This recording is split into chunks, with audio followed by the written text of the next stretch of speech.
evening. It's a true honor to stand here with you today at TEDx and share some thoughts close to my heart.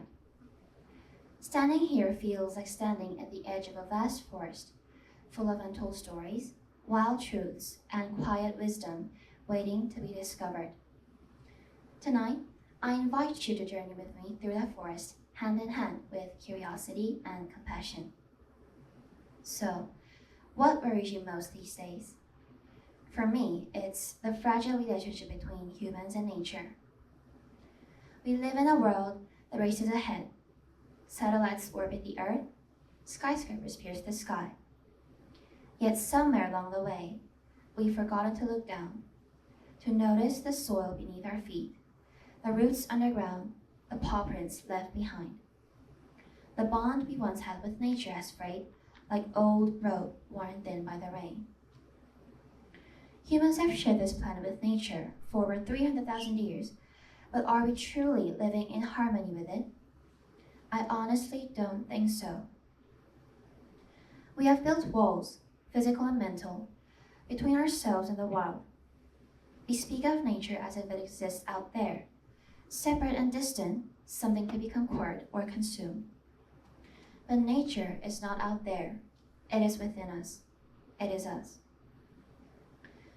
As a student who loves nature, animals, and veterinary medicine, I want to talk about animal rights through an ecocentric lens. To me, vetment is far more than just treating illness. It's about witnessing life in its purest moments.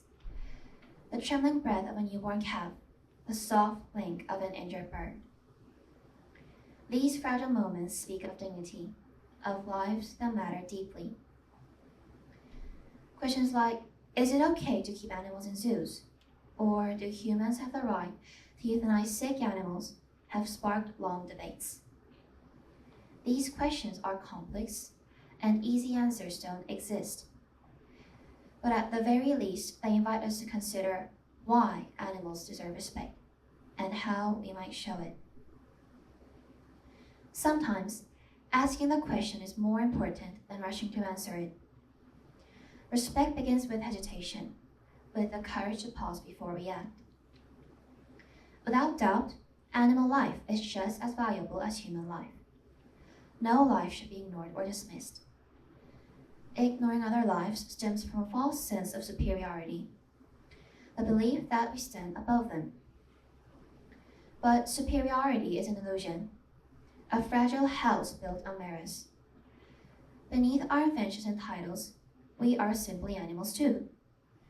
We breathe hunger, fear, and love, just like them. Though we may agree with this in theory, in practice often slips away. It's because we tend to view nature through a narrow, human-centered lens. Our vision is clouded by convenience. We ask what nature can do for us rather than what we owe to it. But to truly love something is not to possess it. It is to allow it to be whole. This brings me to the heart of my talk, ecocentrism. Ecocentrism isn't just a theory, it is a reawakening. It reminds us that the world does not revolve around us, that we are but one part of a breathtaking mosaic of life, stretching from the depths of oceans to the highest skies. Ecocentrism means recognizing that we are just one thread in the nature's vast tapestry. We must coexist with all other creatures. I reject the idea that humans own nature. Animals, trees, flowers, they all have intrinsic value. A tree doesn't have to be useful to be beautiful. A sparrow doesn't need to be clever to deserve freedom. Simply existing is enough. That is the ecocentric view. Animals think. They have their own personalities, own lives. Sure, humans may be more intelligent, but we are still part of nature. And perhaps intelligence isn't about domination at all. It's about empathy, about listening and knowing when to step aside. Ecocentrism isn't just ethics, it's practical. For humans to survive, we must protect the natural system that sustain all life. To cut down a forest is to cut off our own future.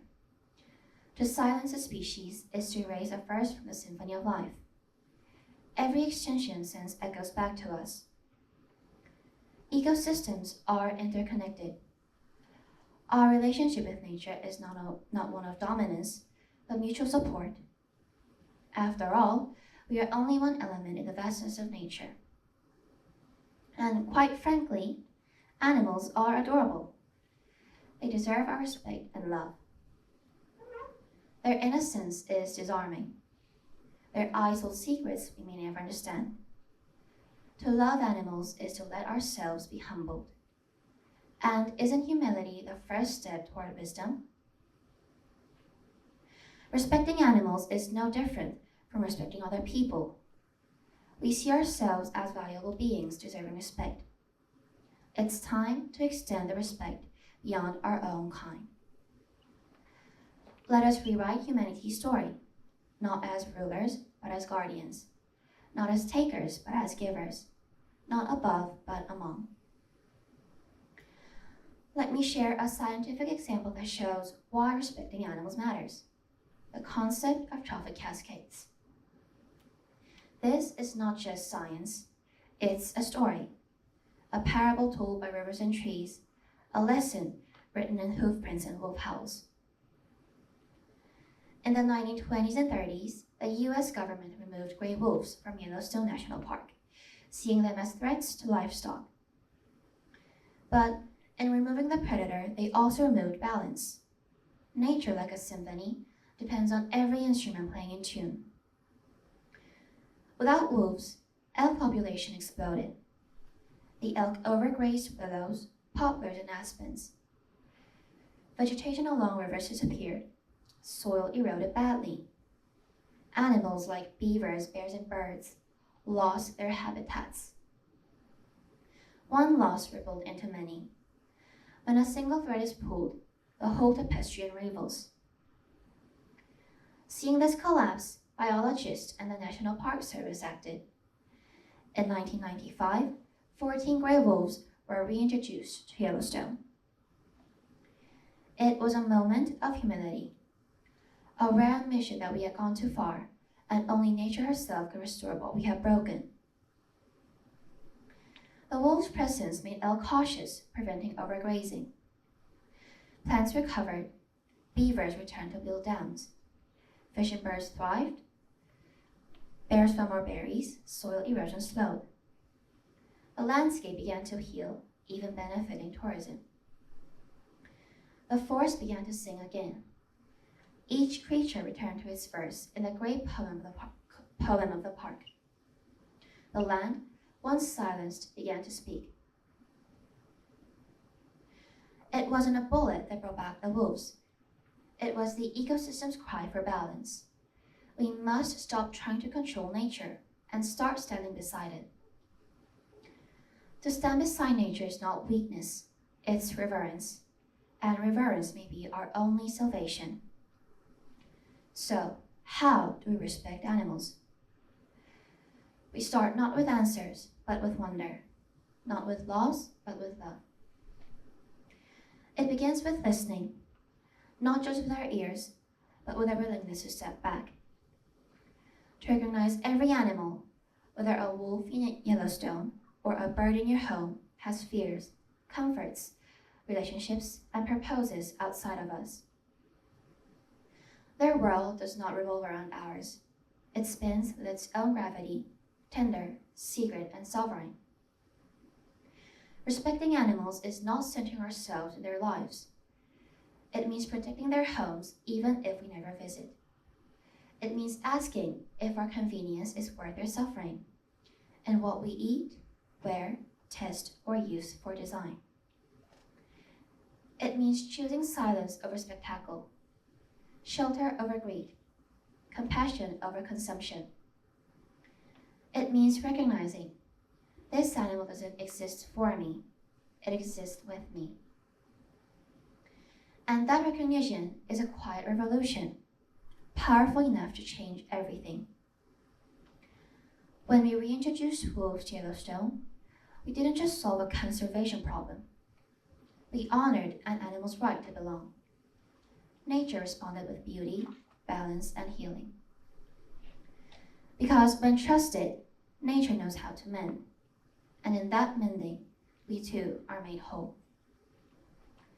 Imagine if we made that same choice every day, not just in the wild, but in our homes, cities, and science. Respect, not control, could be the start of real healing, coexistence, and love for nature. Let us imagine then act. Let us be the generation that chooses reverence over rule, gentleness over gain. Thank you.